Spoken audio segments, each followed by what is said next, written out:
Hello students. सो हमने previous lecture में ये जाना था कि इकोनॉमिक्स क्या होता है। इस लेक्चर में हम इकोनॉमिक एजेंट्स के बारे में पढ़ेंगे। इकोनॉमिक एजेंट्स क्या होते हैं उसके बारे में। So basically economic agents are those individual और institution which take economic decision. Economic agents को हम इकोनॉमिक प्लेयर्स भी बोलते हैं।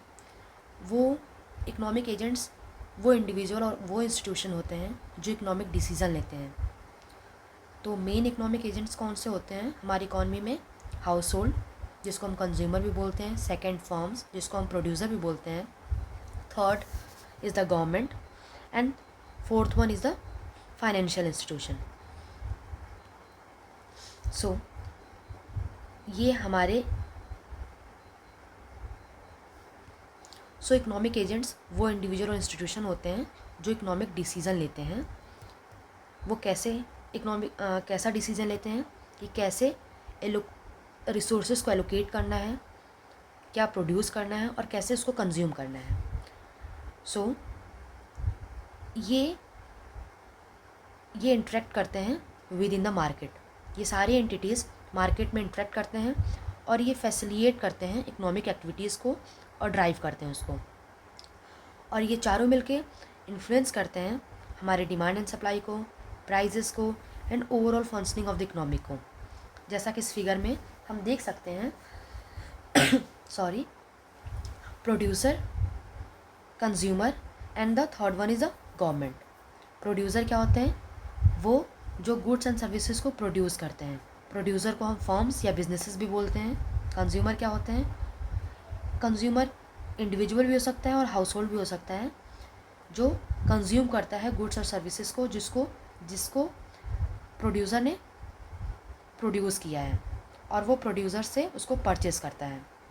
बेसिकली वो मार्केट से उस चीज़ को परचेज़ करता है, बट हम यहाँ पे ये कह सकते हैं कि वो गुड्स और सर्विसेज को परचेज़ करता है और उसको कंज्यूम करता है, उसको हम कंज्यूमर बोलते हैं।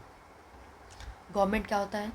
गवर्नमेंट प्रोड्यूसर और कंज्यूमर दोनों से टैक्स कलेक्ट करता है और उसको पब्लिक सर्विस पे स्पेंड करता है, पब्लिक इंफ्रास्ट्रक्चर पे बेसिकली, और रेगुलेट करता है। कंज्यूमर के बारे में वन बाय वन हम सारे एजेंट्स को जानेंगे। तो पहला है हमारा कंज्यूमर। तो कंज्यूमर मैंने जैसा बताया कि ये लेबर प्रोवाइड करता है फर्म्स को और फर्म से प्रोड्यूस हुई गुड्स और सर्विसेज को ये परचेस करता है और उसको कंज्यूम करता है। कंज्यूमर के पॉइंट ऑफ व्यू से अगर रिसोर्सेज के बारे में देखें तो उसका बेसिकली दो रिसोर्सेज हैं, मनी एंड टाइम, जिसको वो ऑप्टिमली एलोकेट करना चाहता है, यूटिलाइज़ करना चाहता है, जिससे उसको मैक्सिमम सेटिस्फेक्शन मिल जाए। वहीं सेकेंड पोजीशन पे हमारा एजेंट है प्रोड्यूसर। प्रोड्यूसर को हम फर्म्स भी बोलते हैं, बिजनेसेस भी बोलते हैं और इंडस्ट्रीज़ भी बोलते हैं। ये गुड्स और सर्विसेज को प्रोड्यूस करते हैं और प्रोड्यूसर के पॉइंट ऑफ व्यू से जो रिसोर्सेज हैं उसके लैंड, लेबर, कैपिटल और एंटरप्रेन्योरशिप। और प्रोड्यूसर का मेन फोकस ये रहता है कि वो अपने रिसोर्सेज को ऑप्टिमली यूटिलाइज़ करना चाहता है, जिससे उसको मैक्सिमम प्रॉफिट मिल सके। और जो प्रोड्यूसर के ये चारों रिसोर्सेज हैं, इन्हीं को हम कंबाइनली फैक्टर्स ऑफ प्रोडक्शन बोलते हैं। फैक्टर्स ऑफ प्रोडक्शन क्या होते हैं इन सिंपल टर्म्स? वो एसेंशियल इनपुट्स जो किसी भी गुड्स और सर्विसेज को क्रिएट करने के लिए ज़रूरी हैं, उसको हम फैक्टर्स ऑफ प्रोडक्शन बोलते हैं। कौन कौन से फैक्टर्स ऑफ प्रोडक्शन है? Land, labour, capital and entrepreneurship.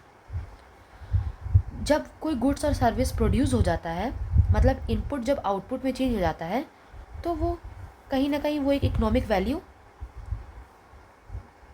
को लेके अपने साथ वो कोई ना कोई इकोनॉमिक वैल्यू होल्ड करता है, और जिसके रिटर्न में प्रोड्यूसर को लैंड के बदले उसको रेंट प्रोवाइड करना पड़ता है। क्यों? क्योंकि जिस एरिया पे उसकी फैक्ट्री या इंडस्ट्री या बिजनेस या बिल्डिंग है, उसके बदले उसको रेंट देना पड़ता है। लेबर जो उसके बिजनेस में, जो उसके फॉर्म्स में वर्क किए हैं, वो लेबर को वेजेस प्रोवाइड करता है। और कैपिटल, जिसको हम टूल्स या बोरोइंग्स बोलते हैं, उसके बदले उसको इंटरेस्ट देना पड़ता है। और एंटरप्रेन्योरशिप एक रिस्क टेकिंग आइडियाज़ है, और या तो एक कह सकते हैं कि जो आइडिया देता है किसी भी चीज़ को, उसको प्रॉफिट प्रोवाइड करता है। और थर्ड एंटिटीज़ है हमारा गवर्नमेंट। गवर्नमेंट क्या करता है, वो हमारी इकॉनमी को रेगुलेट करता है, और वो जो प्रोड्यूसर और कंज्यूमर से जो टैक्स कलेक्ट किया है उसको स्पेंड करता है कहाँ पे, पब्लिक इंफ्रास्ट्रक्चर पे। क्यों पब्लिक इंफ्रास्ट्रक्चर पे प्रोड्यूस करता है, इंफ्रास्ट्रक्चर पे उसको स्पेंड करता है, क्योंकि उसका जो मेन एम है गवर्नमेंट का, वो सोशल वेलफेयर का है। सोशल वेलफेयर का क्यों है, जिससे उस सोसाइटी की इकोनॉमिक स्टेबल रहे, ग्रोथ प्रमोट हो, और इनइक्वालिटीज रिड्यूस हो between the peoples within the society. और वो कंज्यूमर एंड प्रोड्यूसर दोनों को रेगुलेट करता है, उसको हम गवर्नमेंट बोलते हैं। थर्ड एजेंट हमारा है सेंट्रल बैंक्स और फाइनेंशियल इंस्टीट्यूशन, और we can say that external entities, जो कि मनी सप्लाई को मैनेज करती है, इंटरेस्ट रेट को मैनेज करता है, और ट्रांजेक्शन को फैसिलिटेट करता है, और इसको हम सेंट्रल बैंक बोलते हैं।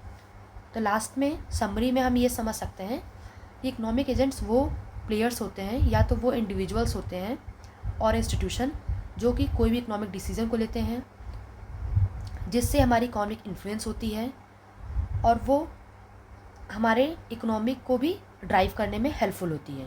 और मेन 4 एजेंट्स हैं हमारे कौन कौन से, consumer, producer, government and central banks.